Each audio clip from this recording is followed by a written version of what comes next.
Hello students, welcome again. आपने previously Biot-Savart law पढ़ा है।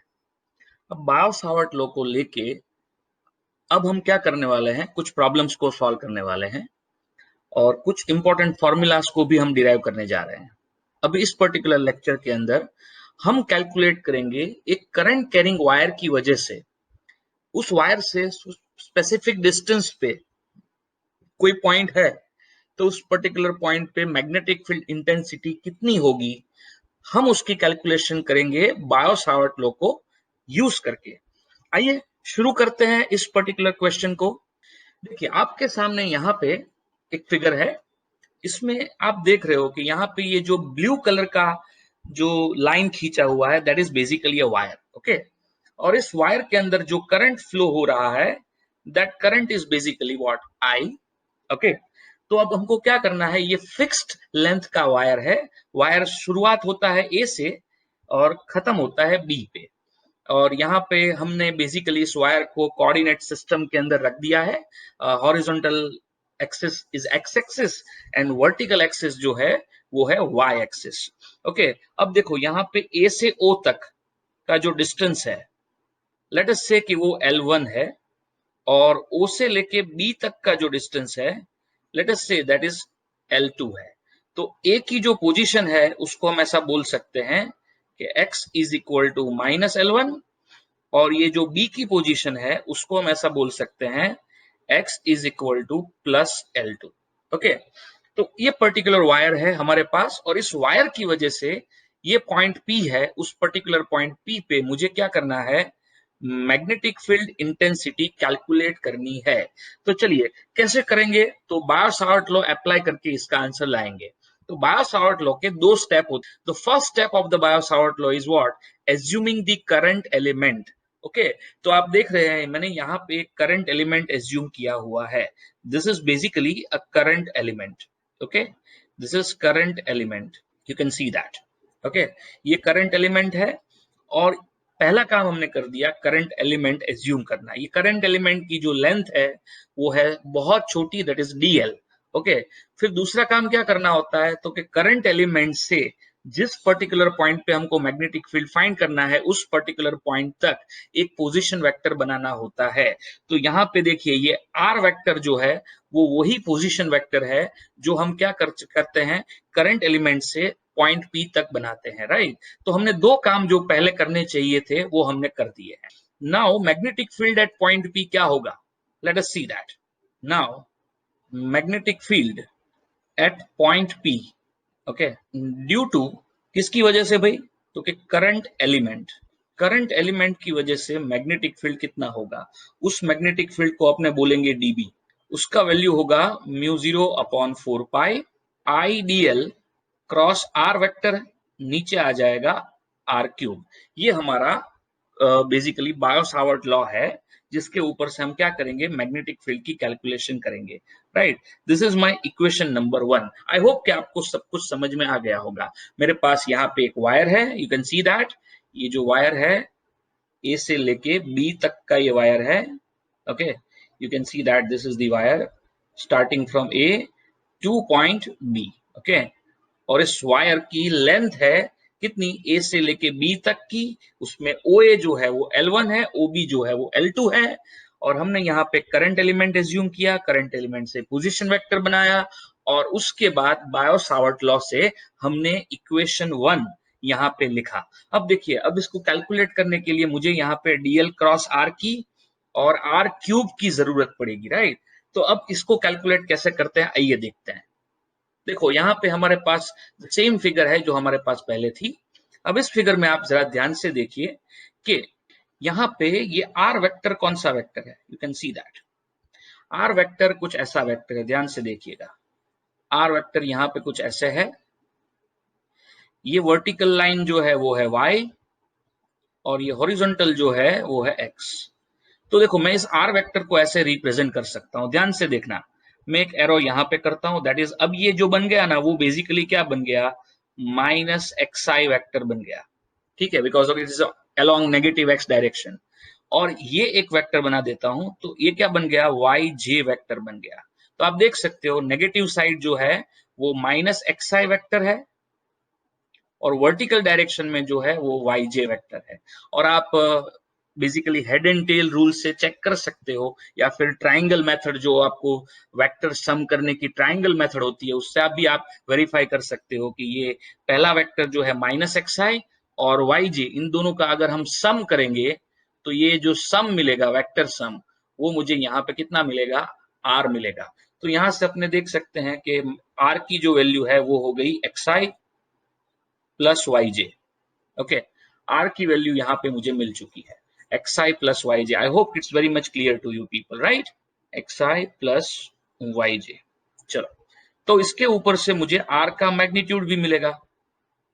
r का मैग्नीट्यूड क्या होगा, तो के x कंपोनेंट का स्क्वायर, तो वो हो जाएगा x स्क्वायर, फिर y कंपोनेंट का स्क्वायर वो हो जाएगा y स्क्वायर, एंड देन क्या, स्क्वायर रूट करना होता है। मैं स्क्वायर रूट करने की बजाय यहाँ पे रेज टू 1/2 लिखता हूं, और उसकी वजह से मुझे यहाँ पे क्या मिल जाएगा, you can see this r cube. r cube is basically क्या हो जाएगा, x square plus Y square raise to 3/2 हो जाएगा, और ये हो जाएगा मेरा इक्वेशन नंबर 2। अब देखो जरा ध्यान से, नाउ dl क्रॉस r। तो dl क्रॉस r क्या है देखते हैं, चलिए। dl की वैल्यू होगी dx इंटू आई कैप। ऐसा क्यों होगा भाई, क्योंकि dl जो है वो x डायरेक्शन में है, इसलिए मैंने इसका मैग्नीट्यूड ले लिया dx, और x डायरेक्शन इंडिकेट करने के लिए आई कैप क्रॉस ये r वेक्टर जो है वो ऐसा वेक्टर है xi प्लस yj। ओके, तो देखिए इसका मल्टीप्लीकेशन करके देखते हैं। तो पहला टर्म और ये पहला टर्म उनका प्रोडक्ट करेंगे तो माइनस एक्स डी एक्स आएगा, फिर i क्रॉस i आ जाएगा, लेकिन i क्रॉस i क्या होता है, जीरो होता है, प्लस फिर dxi के साथ y j को क्रॉस प्रोडक्ट करेंगे तो क्या आएगा, y इंटू डी एक्स आएगा, and then i cross j आएगा। ओके, i क्रॉस j आएगा। So finally dl cross r की वैल्यू मुझे मिल चुकी है, that is basically y dx, and i cross j जो होता है वो होता है k कैप। तो ये हो गया dl क्रॉस r। इसको अपने देते हैं इक्वेशन नंबर 3। ओके, इसको देते हैं अपने इक्वेशन नंबर 3। तो देखिए हमने ये दोनों वैल्यू क्यों निकाली, हमने यहाँ पे ये दोनों वैल्यू क्यों निकाली, तो आप प्रीवियसली देखिए यहाँ पे इक्वेशन नंबर 1 को। तो इक्वेशन नंबर 1 के अंदर dl क्रॉस r जो है वो न्यूमरेटर में है, और r क्यूब जो है वो डिनोमिनेटर में है। तो मुझे अल्टीमेटली क्या करना था, इक्वेशन नंबर 1 के अंदर dl क्रॉस r की और r क्यूब की वैल्यू रखनी थी। तो उसके लिए मुझे ये दोनों वैल्यू पहले क्या करनी पड़ेगी, फाइंड करनी पड़ेगी ना। तो इसलिए इसकी वजह से मैंने यहाँ पे क्या किया, पहले r क्यूब का वैल्यू निकाला, दैट इज इक्वेशन नंबर 2, और फिर dl क्रॉस r का वैल्यू निकाला, दैट इज इक्वेशन नंबर 3। अब ये दोनों वैल्यू इक्वेशन नंबर 1 के अंदर अपने क्या करते हैं, रख देते हैं। चलिए, तो now from 1 2 and 3, okay, now from 1 2 and 3 हम क्या कह सकते हैं, तो db म्यू 0 i अपॉन 4 पाई। ठीक है, देखिए 1 का इक्वेशन ध्यान से देख लीजिए, म्यू 0 i अपॉन 4 पाई आ जाएगा। न्यूमरेटर में अपने रखेंगे dl क्रॉस r की वैल्यू, तो न्यूमरेटर में dl क्रॉस r की वैल्यू रखते हैं, और वो है बेसिकली y dx के कैप। और डिनोमिनेटर में क्या करेंगे भाई, डिनोमिनेटर में अपने रखेंगे r क्यूब की value. You can see that particular thing again. Okay, denominator में देखिए r क्यूब है, तो नीचे अपने क्या करते हैं, r क्यूब की वैल्यू को रख देते हैं। तो r क्यूब की वैल्यू कितनी है भाई, तो कि X square plus Y square raise to क्या है, 3/2 है, और के कैप को मैं बाहर की तरफ रखता हूं। ओके, सो ये हो जाएगा डीबी का वैल्यू। उसको अपने क्या करते हैं, रीराइट करते हैं। देखिए जो भी कांस्टेंट्स है ना वो सारी कांस्टेंट एक साथ ले लेते हैं। तो mu 0 I y, y is a constant क्वांटिटी क्योंकि y is the basically what, distance of a point P, और पॉइंट पी अपना क्या होने वाला है, फिक्स रहने वाला है, it is not going to change. तो ये वाई की वैल्यू भी चेंज नहीं होगी, इसलिए वाई कांस्टेंट होगा। So mu 0 I y upon क्या आएगा, 4 पाई आएगा, यहाँ पे आएगा dx, और नीचे क्या होगा, x square plus Y square raised to 3/2 and then k cap। Okay, so ये कुछ ऐसा मुझे मिल जाएगा। तो हमारे पास ये आंसर मिल चुका है। अब हमको क्या करना पड़ेगा, ये तो मैग्नेटिक फील्ड मुझे मिला किसका, तो कि छोटे से करंट एलिमेंट की वजह से मिलने वाला मैग्नेटिक फील्ड है ये। लेकिन अब मुझे क्या करना है, magnetic field is not just because of this small element, मुझे पूरे वायर की वजह से मैग्नेटिक फील्ड की कैलकुलेशन करनी पड़ेगी। Now magnetic field at point P, okay, now magnetic field at point P due to whole conducting wire, ये magnetic field पूरे वायर की वजह से कितना होगा, तो उसके लिए क्या करेंगे, हम इंटीग्रेट करेंगे mu 0 I y upon 4 pi. Okay, फिर यहाँ पे इंटीग्रेट करेंगे, यहाँ पे क्या आएगा dx, और नीचे की तरफ क्या आएगा, तो कि भाई X square plus Y square raise to क्या हो जाएगा 3/2 and then K cap, right. So ये इंटीग्रेशन कहां से कहां तक करना पड़ेगा, तो देखिए हमने इस पॉइंट ए पे क्या आता था, x is equal to -L1 आता था, और इस पॉइंट बी पे क्या आता था, तो कि x is equal to +L2 आता था। तो मुझे यहाँ पे ये इंटीग्रेशन करना पड़ेगा -L1 से लेके +L2 तक। ओके, अगर ये इंटीग्रेशन हो पाएगा then and then we will be able to get our answer. ये इंटीग्रेशन ऐसा इंटीग्रेशन है जो डायरेक्टली नहीं हो सकता, इसके लिए हमारे पास कोई रेडीमेड डायरेक्ट फॉर्मूला नहीं है। तो क्या करेंगे इसको सॉल्व करने के लिए, तो ऐसा इक्वेशन हमने इलेक्ट्रोस्टैटिक्स में पहले किया हुआ है। तो उसके लिए क्या करते हैं, देखिए, let x is equal to y tan theta. Okay, आप इस फिगर को देखिए, इस फिगर से tan थीटा ढूंढिए। चलिए, इस फिगर से tan थीटा क्या मिलेगा, तो tan थीटा हो जाएगा x upon y। Okay, tan theta क्या मिलेगा, x अपॉन y, तो x की वैल्यू क्या मिल जाएगी, y tan थीटा मिल जाएगी, राइट। तो इसको हम यूज करेंगे यहाँ पे इस पर्टिकुलर इक्वेशन नंबर 4 के अंदर, हम इसको क्या करेंगे, सब्स्टिट्यूट करेंगे, और सब्स्टिट्यूट करके अपने इंटीग्रेशन को कैरी आउट करेंगे। देखिए, सबसे पहले देखो, न्यूमरेटर में क्या है, dx है, तो हमको x की वैल्यू से dx की वैल्यू अगर चाहिए तो हम कैसे ढूंढ सकते हैं, तो dx की वैल्यू कैसे मिलेगी, देखिए, डिफरेंशिएशन करना पड़ेगा, x का डिफरेंशिएशन हो जाएगा dx, y is a constant quantity, और tan थीटा का डिफरेंशिएशन होगा sec square theta d theta. ये dx का वैल्यू मिल चुका है, राइट। यहां से अब x square plus Y square हमारे सामने है, तो देखिए x square plus Y square की वैल्यू क्या होगी, तो x स्क्वायर हो जाएगा Y square tan square theta, और यहाँ पे आ जाएगा वाई स्क्वायर। तो चलिए आगे बढ़ते हैं, इससे थोड़ा बहुत और कुछ करते हैं। तो what we just saw is dx is equal to y sec square theta d theta, and हमने ये भी देखा कि X square plus Y square की जो वैल्यू है वो क्या हो जाती है भाई, Y square tan square theta plus Y square. Okay, तो इसके ऊपर से मुझे क्या मिलेगा, देखिए, X square plus Y square जो है दैट इज वाई स्क्वायर। अब देखो 1 प्लस टेन स्क्वायर थीटा बचेगा यहाँ पे, 1 प्लस टेन स्क्वायर थीटा क्या होता है, तो कि सेक स्क्वायर थीटा होता है। So y square sec square theta हो जाएगा ये। और अब इसका 3/2 पावर करते हैं, देखिए, इसका अगर 3/2 पावर करेंगे तो क्या मिलेगा, X square plus Y square raise to 3/2, और ये हो जाएगा Y cube sec cube theta. Okay, Y cube sec cube theta. तो मुझे यहां से अपना आंसर मिल जाएगा, dx का वैल्यू मिल जाएगा, dx का वैल्यू ऑलरेडी मिल चुका है, और X square plus Y square raise to 3/2 का भी वैल्यू मुझे मिल चुका है। अब ये दोनों वैल्यू क्या करेंगे, इक्वेशन 4 के अंदर रख देते हैं। देखिए, इक्वेशन 4 में क्या आता है, इंटीग्रेशन में न्यूमरेटर में dx आता है, और डिनोमिनेटर में X square plus Y square raise to 3/2 आता है। तो हम क्या लिखते हैं यहाँ पे, देखिए, therefore from equation 4, okay, from equation 4, magnetic field at P, wire AB, current carrying wire AB in fact, okay, तो क्या मिलेगा, तो कि B vector mu 0 I y upon 4 pi integration dx, ऊपर न्यूमरेटर में dx आता है, तो ये हो जाएगा Y square sec square theta d theta, y sec square theta d theta. Denominator में क्या आएगा, तो कि y cube sec cube theta आएगा, और then it is k cap. Okay, understood guys. तो ये ऐसा कुछ हो जाएगा। थोड़ा इक्वेशन नंबर 4 का नजर आप पहले देखा था, और एक और बार देख लीजिए। हमने क्या किया, dx की जगह पे y sec square theta d theta रख दिया, और नीचे जो x square plus Y square raise to 3/2 है उसकी जगह पे मैंने y क्यूब sec थीटा रख दिया है।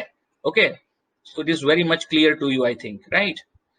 अब देखो यहाँ पे क्या हो गया, ध्यान से देखने वाली बात है कि ये इक्वेशन नंबर 4 के अंदर जो इंटीग्रेशन था उसमें dx आता था। dx मतलब ये था कि ये जो dx है वो dx इज बेसिकली इंडिकेटिंग कि इंटीग्रेशन जो है विथ रिस्पेक्ट टू क्या है, x है। This integration is with respect to x। लेकिन अब ये करने के बाद, ये पूरी प्रोसेस करने के बाद अब ये इंटीग्रेशन में क्या आ रहा है, देखिए डी थीटा आ रहा है, डी थीटा आ रहा है, मतलब अब क्या हो गया, ये integration with respect to theta हो गया। जब integration with respect to X होता है तब लिमिट एक्स की रखनी पड़ती है। इसलिए हमने पहले कौन सी लिमिट रखी थी भाई यहाँ पे, तो कि पहले यहाँ पे -L1 से +L2 लिमिट रखी थी। लेकिन अब हमको क्या करना पड़ेगा, ये लिमिट हमारे लिए काम की नहीं है। अब हमको क्या करना पड़ेगा, तो कि हमको यहाँ पे थीटा की लिमिट रखनी पड़ेगी। तो थीटा की लिमिट कैसे रखी जाए, तो उसको समझने के लिए जरा ध्यान दीजिए। इस पॉइंट ए को देखिए, इस पॉइंट ए पे क्या है, x is equal to -L1 है, और इस पॉइंट बी पे क्या है, तो कि x is equal to +L2 है। तो हम अपनी पुरानी लिमिट -L1 से लेके L2 तक की थी। अब देखो इस पॉइंट ए को मैं इस तरफ O की तरफ ले जाऊं अगर, तो क्या होगा, ये एंगल जो है कहना ऐसे कि ये एंगल कम हो जाएगा, और इस पॉइंट ए को मैं ओ से दूर दूर ले जाऊं, मान लो इस तरफ ले जाऊं, तो क्या हो जाएगा, ये एंगल इंक्रीज होगा। मतलब यहाँ पे L1 की वैल्यू जब चेंज होती है उसके साथ ये θ1 की वैल्यू क्या होगी, इंक्रीज या डिक्रीज होती है। सिमिलरली अगर यहाँ पे L2 की वैल्यू चेंज करूंगा, बी को ओरिजिन की तरफ या ओरिजिन से दूर ले जाऊंगा, तो क्या होगा, तो ये θ2 की ये जो वैल्यू है ना, वो वैल्यू क्या हो जाएगी, चेंज हो जाएगी। तो हमारे पास परफेक्ट रिप्लेसमेंट है कि अगर मुझे यहाँ पे L1 से L2 तक का पहले लिमिट उसको रिप्लेस कर सकते हैं किससे, θ1 से लेके θ2 तक। ये θ1 को माइनस मैंने क्यों लिया, क्योंकि आप देख सकते हो θ1 इज बेसिकली मेजर्ड क्लॉकवाइज, और क्लॉकवाइज मेजर्ड एंगल होता है वो नेगेटिव होता है, राइट। तो अब ये इंटीग्रेशन यहाँ पे मुझे मिला, तो देखो क्या हो गया, ऊपर ये y है और ये भी y है, यू कैन सी दैट, ये एक y है और ये दूसरा y, ये y स्क्वायर हो गया, नीचे है y क्यूब। ओके, तो ये y स्क्वायर और y क्यूब अल्टीमेटली क्या करेंगे, नीचे की तरफ एक y मुझे मिलेगा, यहाँ पे नीचे की तरफ मुझे क्या मिलेगा, एक y मिलेगा, और इसकी वजह से μ0I अपॉन 4πy आ जाएगा। अब ऊपर है सेक स्क्वायर और नीचे है सेक क्यूब, तो अल्टीमेटली क्या होगा, एक सेक नीचे बचेगा, नीचे की तरफ एक सेक थीटा बचेगा, और 1 अपॉन सेक थीटा जो होता है that is nothing but cos theta होता है। तो कॉस थीटा डी थीटा, और यहाँ पे आएगा के कैप। तो देखिए अपना जो इंटीग्रेशन था इक्वेशन 4 में, वो इंटीग्रेशन अब कन्वर्ट हो गया है इस कॉस थीटा वाले इक्वेशन में। नाउ इट इज इजीली हम इसको क्या कर सकते हैं, इंटीग्रेट कर सकते हैं। तो इसका आंसर क्या मिलेगा देखते हैं, चलिए। Magnetic field B is equal to μ0I upon 4πy, cos theta का इंटीग्रेशन होता है साइन थीटा, और यहाँ पे लिमिट हो जाएगी -θ1 से लेके θ2 तक, और यहाँ पे आएगा के कैप। ओके, तो अब क्या करेंगे देखते हैं, चलिए। बी आया μ0I upon 4πy, sine theta की जगह पे पहले क्या करेंगे, θ2 रखेंगे, फिर माइनस, फिर थीटा की जगह पे क्या करेंगे, -θ1 रखेंगे, और यहाँ पे आ जाएगा के कैप। तो अब क्या होगा देखते हैं, चलो। B is equal to μ0I upon 4πy sine θ1 plus sine θ2, ये आएगा, और यहाँ पे के कैप हो जाएगा, राइट। यहाँ पे आ जाएगा के कैप। तो ये जो है वो हमारा क्या है, फाइनल आंसर है। ये हो जाएगा मैग्नेटिक फील्ड, किसकी वजह से भाई, तो कि magnetic field because of the wire A B, conducting wire A B at particular point P. ठीक है, जो पॉइंट पी है उस पर्टिकुलर पॉइंट पे इस वायर करंट कैरिंग वायर की वजह से जो मुझे मैग्नेटिक फील्ड मिलेगा, वो मैग्नेटिक फील्ड का वैल्यू होगा B is equal to μ0I upon 4πy bracket में साइन θ1 प्लस साइन थीटा 2 और के कैप, और ये के कैप दिखाता है कि ये जो मैग्नेटिक फील्ड होगा वो basically must be coming out of this particular screen. Okay, ये जो मैग्नेटिक फील्ड है इस स्क्रीन के बाहर आ रहा होगा, यहाँ पे बाहर आएगा, इट इज आउटसाइड। ओके, और आप वेरीफाई भी कर सकते हैं, मैंने आपको बताया था कि मैग्नेटिक फील्ड की डायरेक्शन जो होती है वो डीएल क्रॉस आर की डायरेक्शन में होती है। अब डीएल देखिए, डीएल इस डायरेक्शन में है अलोंग एक्स एक्सिस, और आर का वेक्टर आप ऑलरेडी देख रहे हो कि डीएल से आर की तरफ स्क्रू घुमाओगे तो screw will rotate anti clockwise, और स्क्रू जब एंटी क्लॉकवाइज रोटेट होगा तो क्या होगा आप जानते हो, that screw will come out of the screen, और स्क्रीन के बाहर आएगा तो मैग्नेटिक फील्ड भी क्या होगा, बाहर की तरफ मिलेगा। So is that perfectly understood? यहां तक कोई क्वेरी है तो बताओ। चलो, ये हमारा फाइनल आंसर मिल चुका है। अब इस आंसर के ऊपर से बहुत सारी कॉरोलरीज मिलती है हमको, बहुत सारे ऐसे ऐसे फॉर्मूला मिलते हैं जो हमको प्रॉब्लम सॉल्विंग में यूज होते हैं। तो ये सारे फॉर्मूला के बारे में भी हमको क्या करना है, डिस्कस करना है। तो चलिए इस सारे फॉर्मूला के बारे में डिस्कस करते हैं। तो आइए डिस्कस करते हैं कॉरोलरीज को। अभी देखिए, सबसे पहले ये जो डिस्टेंस है ए से लेके ओ तक का, ये जो डिस्टेंस है that distance is basically what, L1। ये डिस्टेंस जो है वो है L1, और O से लेके B तक का जो डिस्टेंस है, ये डिस्टेंस जो है बेसिकली वो है L2। आप सब जानते हो। तो आप ये देख रहे हो यहाँ पे राइट राइट एंगल बेसिकली है, 90 डिग्री एंगल बन रहा है। तो अगर ये PO की वैल्यू y है और AO की वैल्यू L1 है, तो पाइथागोरस से हम ये पता कर सकते हैं कि इसकी वैल्यू क्या हो जाएगी, L1 square plus Y square हो जाएगी। और यहाँ पे सिमिलरली PB का जो वैल्यू होगा that value is going to be L2 square plus Y square हो जाएगा, राइट। तो देखिए, अब सबसे पहली कॉरोलरी जो हम डिस्कस करने जा रहे हैं वो क्या है, फ्रॉम फिगर बताइए साइन थीटा कितना है, साइन थीटा 1। हमने इस एंगल को थीटा 1 बोला हुआ है, यू कैन सी दैट ये एंगल हमारा थीटा 1 है, और ये जो एंगल है वो एंगल हमारा कौन सा है भाई, थीटा 2 है, राइट। सो साइन थीटा 1 की जो वैल्यू मुझे मिली that value is equal to, okay, theta 1 क्या होगा, opposite side by hypo, opposite side यानी L1, और हाइपो जो होगा दैट इज बेसिकली L1 का square plus Y square, and sine theta 2 क्या होगा, तो again opposite side by hypo, theta 2 की ऑपोजिट साइड क्या है भाई, L2 है, ओके, और हाइपो क्या होगा, L2 square plus Y square. And अभी साइन थीटा 1 और साइन थीटा 2 की वैल्यू अगर मुझे मिल चुकी है, तो ऐसी सिचुएशन के अंदर, ऐसी सिचुएशन के अंदर अब हम क्या करेंगे, देखिए हमारा फॉर्मूला क्या था, B is equal to mu 0 I upon 4 pi Y sine theta 1 plus sine theta 2 वाला। दिस फॉर्मूला हम क्या करेंगे, वैल्यू डाल देते हैं। तो हम लिखते हैं, चलिए now magnetic field intensity at point P, ठीक है, magnetic field intensity at point P वो हम कैसे लिखते हैं, तो कि भाई mu 0 I upon 4 pi Y sine theta 1 plus sine theta 2, और यहाँ पे आ जाएगा के कैप, राइट। तो अब क्या करेंगे, साइन थीटा 1 और साइन थीटा की ये वैल्यू जो है वो इसमें रख देते हैं, एंड देयरफॉर ये बी की वैल्यू जो बन जाएगी वो क्या हो जाएगी, mu 0 I upon 4 pi Y sine theta 1 की जगह पे आएगा L1 upon L1 square plus Y square, फिर L2 upon L2 square plus Y square, और यहाँ पे आएगा K cap, okay. So something like this. So B का वैल्यू मुझे इस तरह से मिल जाएगा। अब यहाँ पे ये एक रिजल्ट मुझे मिल चुका है। अब दूसरा कॉरोलरी यहीं से मिलेगा, इस फॉर्मूला से ही मिलेगा। If origin is at mid point of wire, तो ऐसे सिचुएशन में क्या हो सकता है, तो कि अगर ओरिजिन मिड पॉइंट पे है तो L1 और L2 की वैल्यू क्या हो जाएगी, सेम हो जाएगी, और उसको हम कहते हैं L।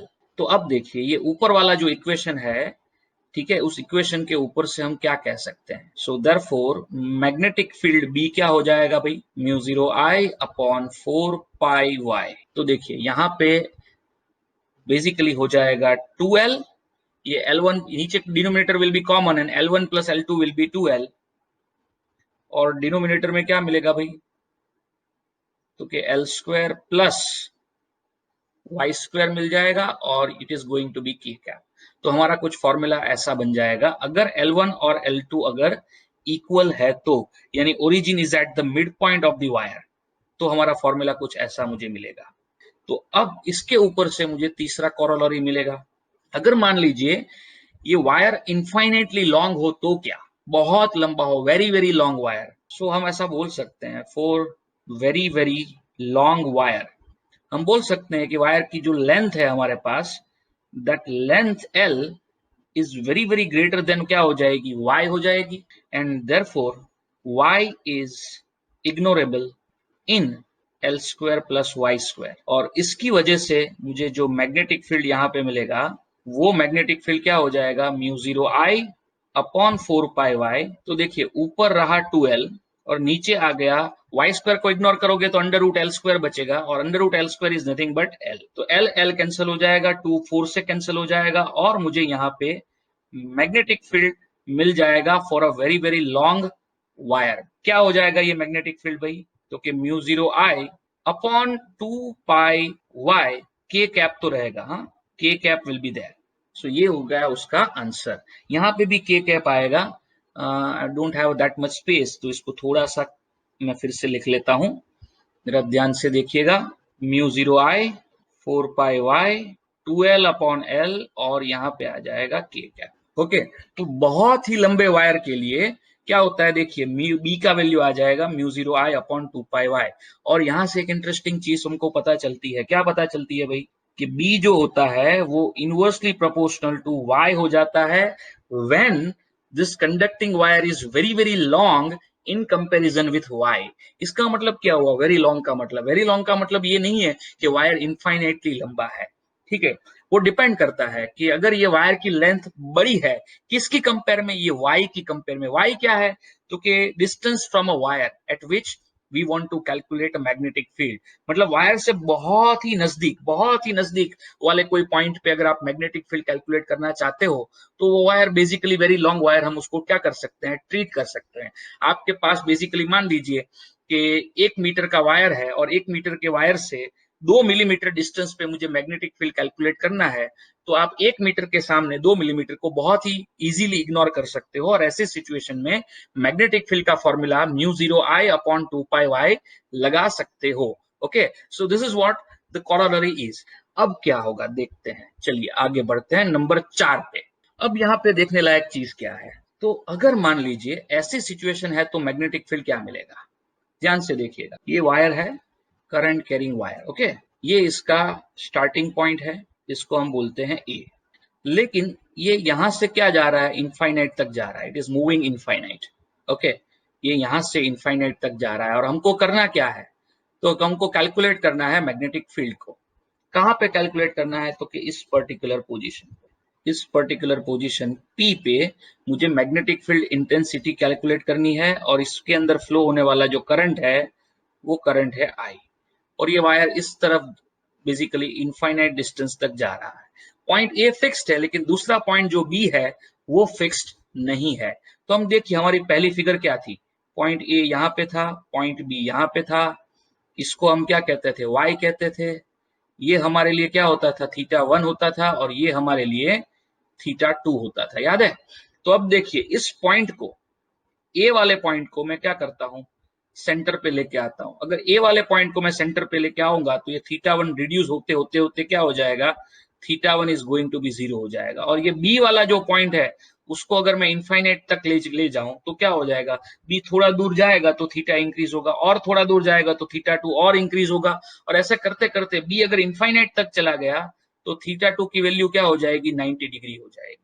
तो ऐसा हो जाएगा, तो देखिए वायर क्या आ जाए, ए कहां पे आ गया, इस मिड पॉइंट पे आ गया, और बी इनफाइनाइट तक चला गया, तो आपके सामने क्या हो जाएगा, जो मैंने नंबर 4 में आपको दिखाया है वैसा ही स्ट्रक्चर आपके सामने क्रिएट हो जाएगा। तो हम ऐसा बोल सकते हैं कि यहाँ पे जो आपको स्ट्रक्चर दिख रहा है उस पर्टिकुलर स्ट्रक्चर के अंदर क्या है, θ1 जो है वो 0 है, और θ2 जो है वो है π/2।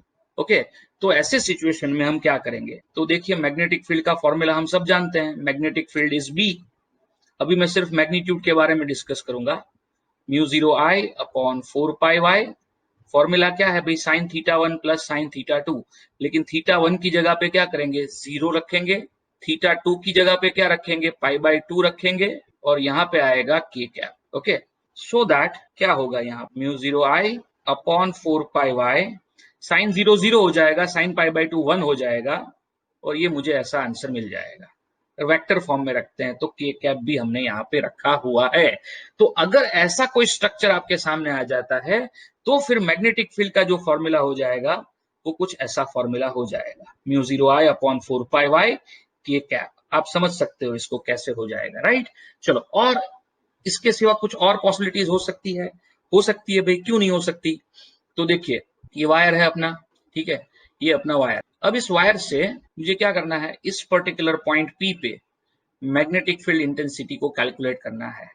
ये पॉइंट है बी, लेकिन a point is not fixed, it is going up to infinity in this direction. Okay, तो ऐसे सिचुएशन में हम क्या करेंगे, थोड़ा सा उलट सुलट हो जाएगा यहाँ पे। क्या उलट सुलट हो जाएगा भाई, तो देखो यहाँ पे हम ऐसा बोल सकते हैं कि हियर थीटा 1 जो है वो पाई बाय 2 हो जाएगा, और थीटा 2 जो है वो 0 हो जाएगा, राइट। और इस पर्टिकुलर सिचुएशन में भी आपको जो आंसर मिलेगा वो यही मिलेगा। ओके, इस पर्टिकुलर सिचुएशन में भी आपको जो आंसर मिलेगा वो यही मिलेगा। क्या मिलेगा भाई, mu 0 I upon 4 pi Y. यहाँ पे फर्क क्या होगा, साइन थीटा 1 की जगह पे पहले 0 आता था, अब यहाँ पे पाई बाय 2 आ जाएगा, तो साइन पाई बाय 2 आ जाएगा और फिर साइन 0 आ जाएगा, राइट। तो कुछ ऐसा हो जाएगा। तो अल्टीमेटली आपका जो फाइनल आंसर मिलेगा वो फाइनल आंसर क्या मिलेगा भाई, बताओ। चलो, फाइनल आंसर हो जाएगा magnetic field is equal to mu 0 I upon 4 pi Y और के कैप। ये सेम आंसर मुझे यहाँ पे मिल जाएगा। ओके, सो चलो मैं इसको यहाँ से जाने देता हूँ। सो ये दोनों सिचुएशंस में आपको जो मिलने वाला आंसर है वो कुछ ये हो जाएगा। चलो अब नंबर 5 देखते हैं, पॉसिबिलिटी नंबर 5। तो देखिए हमारा वायर कुछ ऐसा है। ओके, ये वायर है, और इस पर्टिकुलर वायर के अंदर ये जो एंड है it is going up to infinity, और ये जो एंड है वो क्या है, फिक्स्ड है। और हमको क्या करना है भाई, मैग्नेटिक फील्ड निकालना है। कहाँ पे निकालना है मैग्नेटिक फील्ड, तो मुझे इस पर्टिकुलर पॉइंट पे मैग्नेटिक फील्ड निकालना है। कौन से पॉइंट पे भाई, इस पर्टिकुलर पॉइंट पी पे।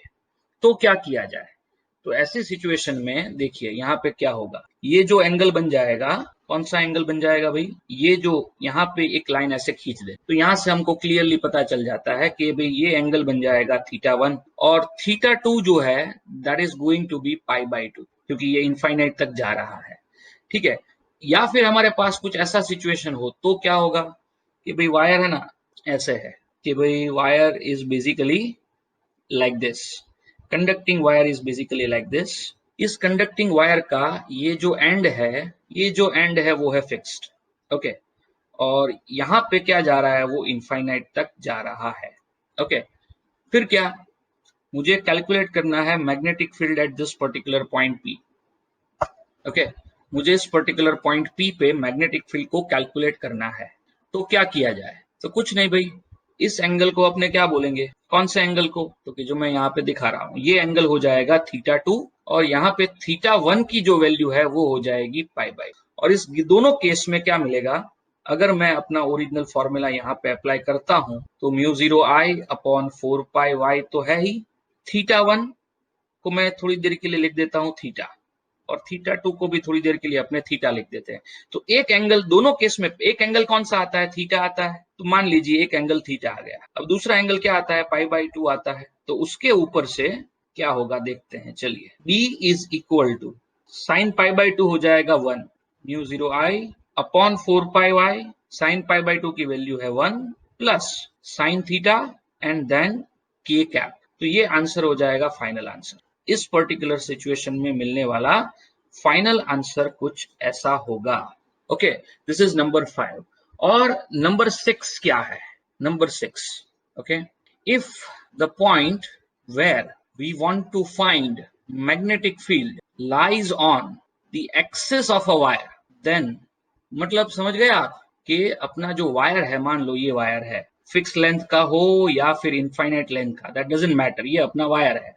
अब मुझे कोई पूछता है, क्या पूछेगा भाई, कि इस पर्टिकुलर पॉइंट पे, इस पर्टिकुलर पॉइंट पी पे, जो बेसिकली इस वायर की क्या है, इस एक्सिस के ऊपर ही है, राइट। तो इस पर्टिकुलर पॉइंट P पे अगर मुझे मैग्नेटिक फील्ड कैलकुलेट करना है तो क्या किया जाए। तो ऐसे सिचुएशन में देखो हमारा बेसिक रूल क्या है। बेसिक रूल ये है कि हमको सबसे पहले क्या करना पड़ता है, तो कि एक छोटा सा करंट एलिमेंट लेना पड़ता है। तो हम करंट एलिमेंट अपने ट्रेडिशनल अप्रोच से लेंगे। करंट एलिमेंट डीएल जितनी लेंथ वाला करंट एलिमेंट है ये। और दूसरा क्या करना पड़ता है, तो कि करंट एलिमेंट से लेके जिस पॉइंट पे मुझे मैग्नेटिक फील्ड फाइंड करना है उस पॉइंट तक मुझे क्या करना पड़ेगा, एक वेक्टर बनाना पड़ेगा, पोजीशन वेक्टर। तो देखिए ये हो गया मेरा पोजीशन वेक्टर। ओके, तो करंट एलिमेंट की जो डायरेक्शन है वो क्या है, हॉरिजॉन्टल डायरेक्शन में, और ये पोजीशन वेक्टर की जो डायरेक्शन है वो भी हॉरिजॉन्टल डायरेक्शन में। तो हम यहाँ पे हम बोल सकते हैं कि हियर dl जो है इज पैरेलल टू r, है कि नहीं। तो ऐसे सिचुएशन में dl क्रॉस r क्या हो जाएगा, जीरो हो जाएगा, क्योंकि क्रॉस प्रोडक्ट पैरेलल वेक्टर्स का जीरो होता है। तो dl क्रॉस r जीरो हो जाएगा, और dl क्रॉस r जीरो हो जाएगा तो magnetic field at point P भी क्या हो जाएगा, जीरो हो जाएगा, right. Magnetic field at point P भी क्या हो जाएगा, जीरो हो जाएगा। इसका मतलब ये है कि अगर कोई भी पॉइंट वायर की एक्सिस के ऊपर है तो उस पर्टिकुलर पॉइंट पे मिलने वाला मैग्नेटिक फील्ड क्या होता है भाई, हमेशा जीरो होता है। अंडरस्टूड, समझ में आया जीरो होता है कि नहीं होता है। तो ये हो गई corollary number 6, and that's all about this all corollaries. आप सबको ये समझ में आ गया होगा, ठीक है। फिर बाद में मिलते हैं नेक्स्ट लेक्चर के अंदर। Thank you very much, have a nice day.